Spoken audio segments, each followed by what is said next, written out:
Përshëndetje shenja Luanit, kjo është panorama i interpretimit javor. Pas lutjes dhe meditimit, kartat i ndava në 4 sfera jetësore, të cilat janë gjendja juaj, familja, dashuria, puna dhe një prizmë orakull. Në gjendjen tuaj personale kemi faqja e shkopinjve, 5 shkopinjt, mbretëresha e kupave, 2 kupat që ranë në pozicion të pjerrët.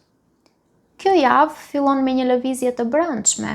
Faqja e shkopinjve tregon një energji impulsive, një dëshirë për të reaguar, për të folur, për të nisur diçka ose për të kërkuar një përgjigje. Ju mund të ndiheni emocionalisht të trazuar, sikur diçka ju thërret të veproni menjëherë.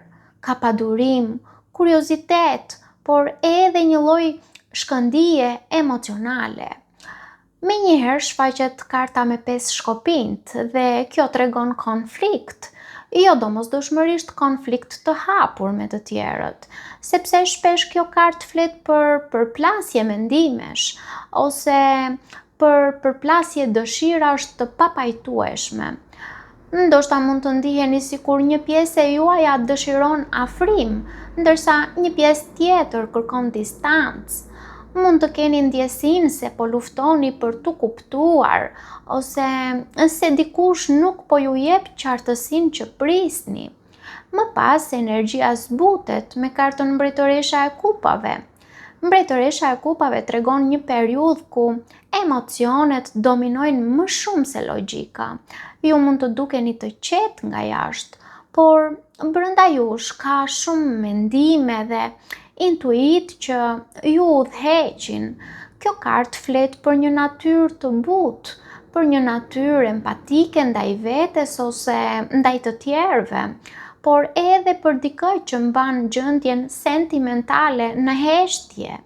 Për disa nga ju, ndoshta mbretëresha e kupave mund të përfaqësojë dikë në jetën tuaj që ju ndikon shumë fort emocionalisht, por 2 kupat që ranë në pozicion të pjerrët tregon një shkëputje ose çekuilibër në një lidhje të rëndësishme.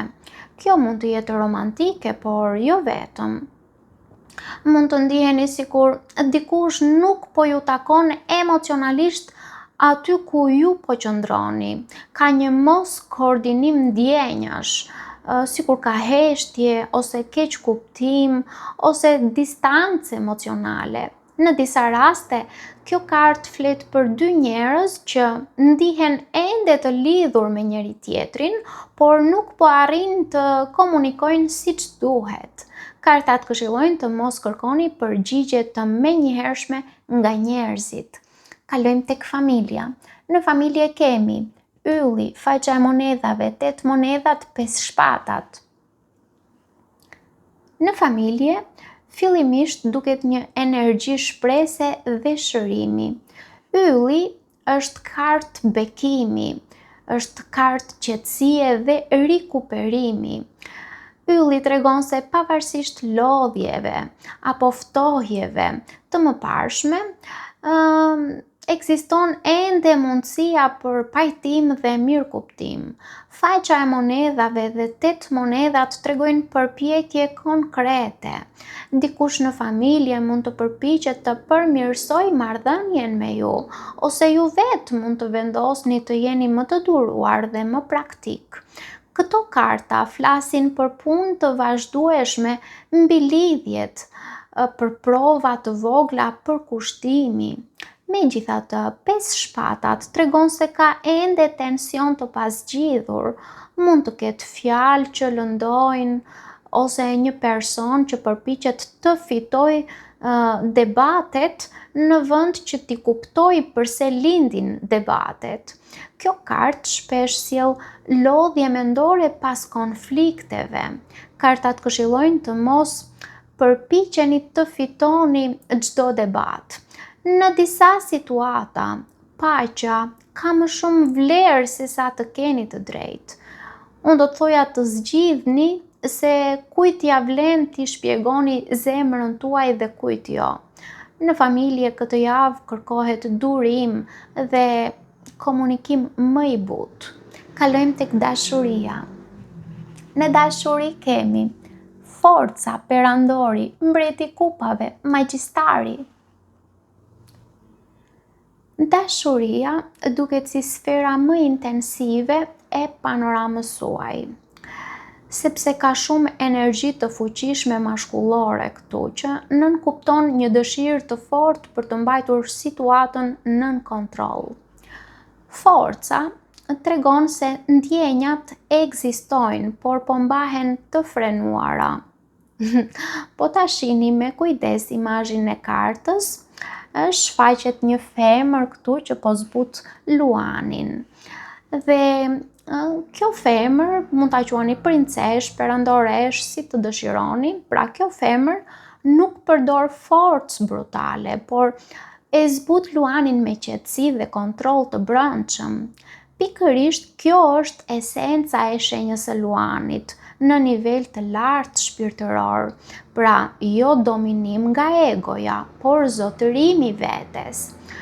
Unë do të thoja që forca është karta e arkanës së madhe për shenjën e luanit dhe gjithashtu flet për zotërimin e instinkteve primitive, pra momentin kur njeriu nuk lejon impulsin, zemrimin, xhelozin, krenarin, dëshirën e pakontrolluar, frikën apo pasionin e verbër t'i marrin drejtimin e shpirtit.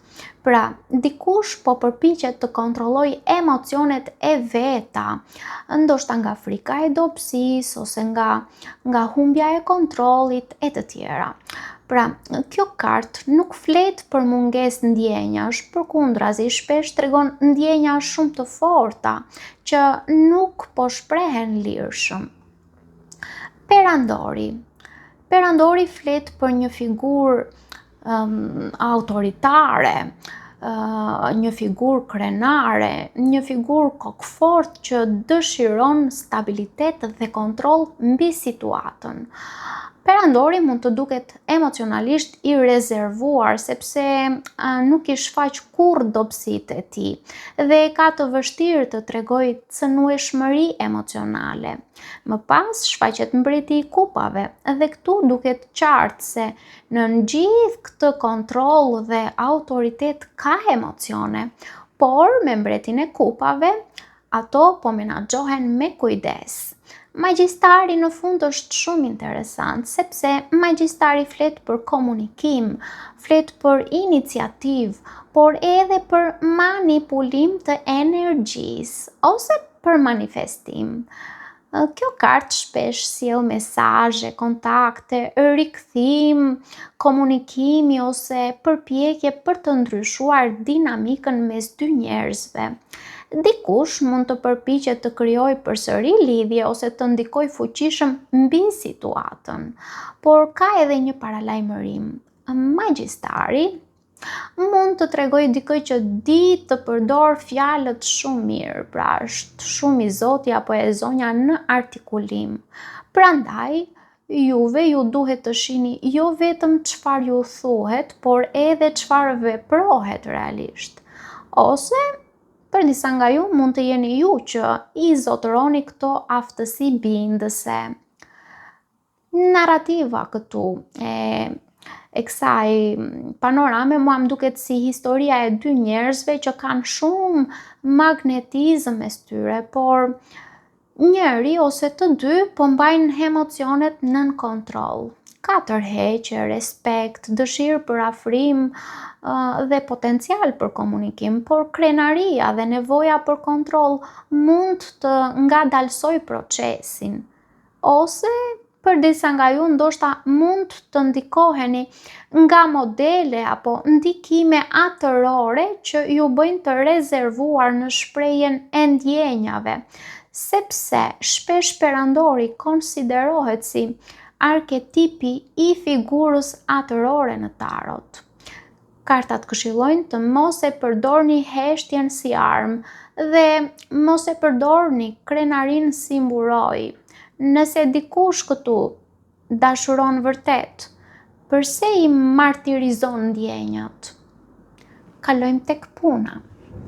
Në punë kemi 4 shpatat, drejtësia, heremiti, 7 monedat.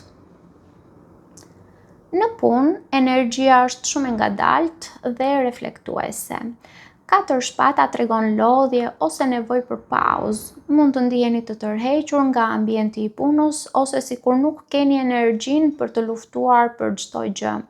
Drejtësia tregon se çështjet profesionale këtë javë do të kërkojnë ekuilibër. Mund të ketë dokumente, vendime, analiza ose situata ku duhet të mendoni me logjik dhe jo me emocion. Heremiti tregon izolim dhe fokus. Ju mund të ndiheni më të tërhequr, më pak social ose të keni nevojë të kuptoni drejtimin tuaj profesional pa shumë zhurmë nga jashtë. 7 monedha tregon pritje, diçka po zhvillohet ngadalë, mund të ndiheni sikur po investoni energji, para, kohë, emocione e të tjerë pa parë ende rezultatet që prisni. Por gjithashtu 7 monedha do të thoja se nënkupton se procesi kërkon kohë edhe pse duket si humbje kohe. Por ka edhe një shtresë tjetër shumë interesante, sepse karta me 7 monedhat ju pyet gjithashtu. A ja vlen ajo për të cilën po prisni? Kartat këshillojnë të mos lodheni duke pritur rezultate të menjëhershme. Kalojmë në prizëm orakull ku kemi izolimi. Izolimi shpesh tregon një fazë ku shpirti juaj kërkon distancë nga zhurma, distancë nga dramat dhe energjitë që ju lodhin. Ju mund të ndiheni më introspektiv, më të heshtur ose sikur askush nuk po ju kupton plotësisht. Por kjo kartë gjithashtu ju kërkon të mos ja mbathni nga vetja.